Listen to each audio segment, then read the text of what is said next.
Hello students, कैसे हैं आप। देखिए, आपके मैथ्स की वर्कबुक में हमने क्वेश्चन नंबर 11 तक फिनिश हो गया था। अब देखिए 12 में हमें दिया हुआ है, in the illustrated diagram given below represent the shaded portion as a fraction of the whole number, write the fraction. जो हमें शेडेड पोर्शंस दिए हैं, ठीक है, उसके वोल नंबर में हमें रिप्रेजेंट करना है। तो काउंट करना पड़ेगा। सबसे पहले काउंट कीजिए सभी बोल्स को। 1 2 3 4 5 6 7 8 9। टोटल कितने हुए? 9 हुए। तो इसे हम डिनोमिनेटर में लिखेंगे। नोमिनेटर्स में देखिए क्या आएगा, शेडेड पोर्शन। काउंट कीजिए 1 2 3 एंड 4। तो नोमिनेटर्स में आप कितना राइट करेंगे? 4 राइट करेंगे। Okay, same to same section B के अंदर भी हैं 1 2 3 4 5 6 7 8 9 10 11 12। तो डिनोमिनेटर में 12 लिखिए। 1 2 3 4 एंड 5 ये नोमिनेटर्स में आ जाएगा। तो आपका फ्रैक्शंस ए में हो गया 4/9 और बी के अंदर हो गया 5/12। ओके, अब देखिए क्वेश्चन नंबर 13 में हमें क्या बोला है, right your equivalent fraction of each. इसे हम नोटबुक में कर रहे हैं। देखिए फर्स्ट हमें कितना दिया हुआ है, 2/5। तो देखिए 13 का फर्स्ट हम यहाँ पर कर रहे हैं 2/5। ओके, तो उसको हमें इसके इक्विवेलेंट फ्रैक्शंस में हमें बताना है। हम क्या करेंगे, 2/5 इंटू 2/2। ओके, ऊपर और नीचे 2 से मल्टीप्लाई कीजिए। चलिए 2 2 ज़ा 4, 5 2 ज़ा 10। ओके, फिर 2/5 इंटू 3/3। 2 3 ज़ा 6, 5 3 ज़ा 15। फिर 4/4, 2 4 ज़ा 8, 5 4 ज़ा 20। फिर यहाँ पर हो जाएगा 2/5 इंटू 5/5। 2 5 ज़ा 10, देन 5 5 ज़ा 25। हमें कितने चाहिए थे बेटा? 4 इक्विवेलेंट फ्रैक्शन चाहिए थे। तो देखिए पहले हम 2/2 से मल्टीप्लाई करेंगे, फिर हम 3/3 से मल्टीप्लाई करेंगे, फिर 4/4 से और फिर 5/5 से। तो हमारा जो आंसर होगा वो ये रहा। इस आंसर को आप कहाँ, यहाँ पे राइट करेंगे 4/10, 6/15, 8/20 एंड 10/25। ओके, चलिए सेकंड सम के अंदर भी सेम टू सेम प्रोसेस है बेटा। क्या लिखा है हमें? 3/7। ओके, चलिए तो 3/7 इंटू 1/1, 3/7 इंटू 2/2, 3/3, 4/4 एंड 5/5। तो देखिए 1/1 में तो सेम टू सेम ही आ जाएगा 3/7 का। इसका मल्टीप्लाई कीजिए। 3 2 ज़ा 6, 3 2 ज़ा 6, देन 7 2 ज़ा 14, 3 3 ज़ा 9, 7 3 ज़ा 21। फिर देखिए 3 4 ज़ा 12, 7 4 ज़ा 28। ओके, चलिए यहाँ पे आ जाइए। 3 5 ज़ा 15, 7 5 ज़ा 35। ओके, चलिए अब इसको हम वर्कबुक में कॉपी करते हैं। तो देखिए यहाँ पे सबसे पहला फ्रैक्शन 3/7 हमें दिया हुआ है।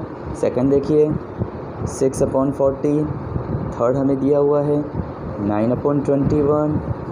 फोर्थ हमें दिया है 12/28 और ये हमें दिया है 15/35। ओके,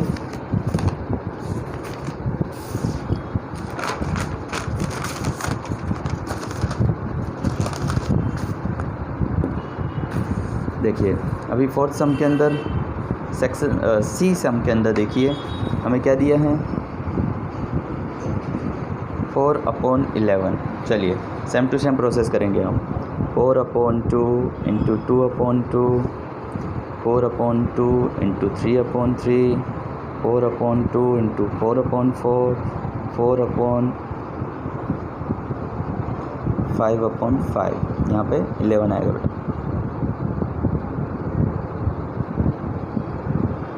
ओके चलिए अब 4 2 ज़ा 8, 11 2 ज़ा 22, 4 3 ज़ा 12, 11 3 ज़ा 33, 4 4 ज़ा 16, 11 4 ज़ा 44, 4 5 ज़ा 20, 11 5 ज़ा 55। ओके तो हमें यहाँ पे 4 फ्रैक्शन मिल गए। चलिए इनको हम वर्कबुक में कॉपी करें। 8/22, 12/33, 16/44, देन 20/55। ओके चलिए नेक्स्ट सम 7/8। ओके तो 7/8 into 2/2, 7/8 into 3/3, 7/8 into 4/4, 7/8 into 5/5। Okay चलिए क्या करना है आपको, यस मल्टीप्लाई करना है। तो देखिए 7 2 ज़ा कितना होता है 14, 8 2 ज़ा कितना होता है 16, 7 3 ज़ा 21, 8 3 ज़ा 24, 7 4 ज़ा 28, 8 4 ज़ा 32, 7 5 ज़ा 35, 8 5 ज़ा 40। ओके तो ये हमारे फ्रैक्शंस हुए। चलिए इन्हें कॉपी करें हम। ओके देखिए इसमें आएगा 14/16, सेकंड है 21/24, 28/32 एंड 35/14। ओके चलिए फ्रेंड्स अब देखिए हमें क्या लिखा हुआ है, arrange the following fraction in ascending order. Ascending order means क्या होता है कि सबसे स्मॉल है वो हम फर्स्ट में लिखते हैं, फिर उससे भी, और सबसे जो बिग होता है उसको हम लास्ट में लिखते हैं। तो देखिए सबसे पहले हमें क्या देखना है, इनके डिनोमिनेटर में देखिए 7 7 इक्वल हैं। ओके तो अब हमें नोमिनेटर्स में हमें देखना पड़ेगा। देखिए ये 1 है, सबसे पहले स्मॉल क्या हुआ 1/7, उसके बाद 2/7,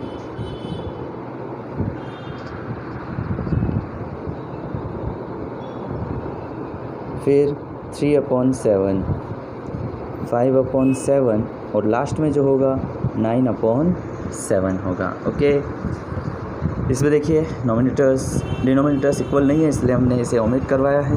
ओके आइए अब देखिए हमें क्या करना है, डिसेंडिंग ऑर्डर में लिखना है। डिसेंडिंग ऑर्डर में क्या होता है, सबसे जो बिग नंबर्स हैं पहले लिखते हैं, फिर उससे स्मॉल, फिर उससे स्मॉल, फिर सबसे स्मॉल। ओके तो देखिए सबसे बिग नंबर्स में क्या है 9/11, फिर 6/11, 3/11, देन 2/11 और जो सबसे स्मॉल हमें यहाँ पे दिया है वो दिया है 1/11 के अंदर। ओके फ्रेंड्स चलिए क्वेश्चन नंबर 16 देखिए आप। क्वेश्चन नंबर 16 के अंदर हमें क्या दिया हुआ है, हमें दिया हुआ है सॉल्व द फॉलोइंग फ्रैक्शंस। ये जो फ्रैक्शंस दिए हैं इसे हमें सॉल्व करने हैं। चलिए हम सॉल्व करते हैं, नोटबुक में सॉल्व करते हैं। तो 1/5/8 प्लस 2 7/8। ओके अब देखिए इसको सॉल्व करने से सबसे पहले इसे P/Q फॉर्म में हमें क्रिएट करना पड़ेगा। तो 8 से 1 का मल्टीप्लाई करो, 8 1 ज़ा 8, फिर 5 को क्या करेंगे बेटा प्लस करेंगे, ऐड कर देंगे इसमें। उसी तरह से 8 2 ज़ा 16, किसको ऐड करेंगे 7 को, 8। ओके अब इनका टोटल कीजिए, 8 and 5 13/8, 16 7 ज़ा कितना होता है बेटा 112, क्या करेंगे 8। ओके चलिए इनको प्लस कीजिए, 125/8 हो गया। ओके चलिए अब ये हमारा आंसर आ गया। इसे दूसरे फॉर्म में भी हम लिख सकते हैं।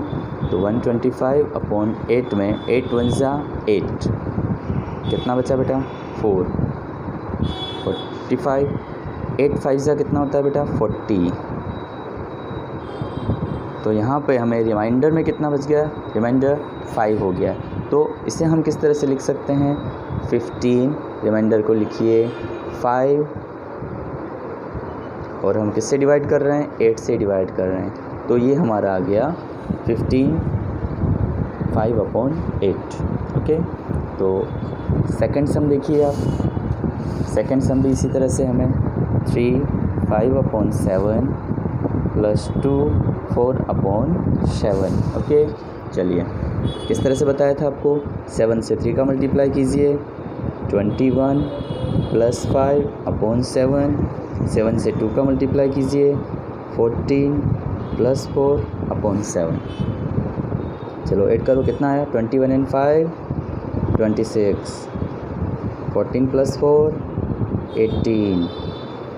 चलिए 26 प्लस 18 कितना हुआ 44/7। ओके, चलिए तो 44/7, 7 5 जा 35, 7 6 जा 42, रिमाइंडर कितना बचा 2।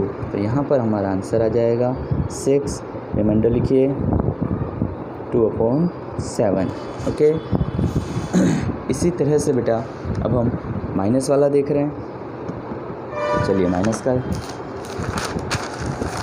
माइनस की जो वैल्यू है क्वेश्चन नंबर डी के अंदर दी हुई है हमें 6 5/9 -1 2/9। ओके, तो देखिए 9 से 6 का मल्टीप्लाई कीजिए कितना होता है बेटा 54, 5 को ऐड कीजिए 9 1 जा 9 प्लस 2 9।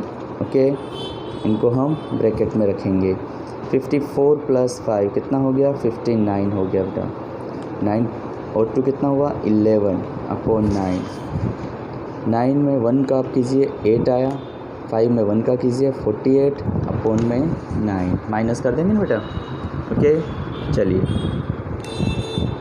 इसे दूसरी तरह से भी लिख सकते हैं 59 - 11/9। ओके, चलिए अब इसको हम डिवाइड करते हैं 48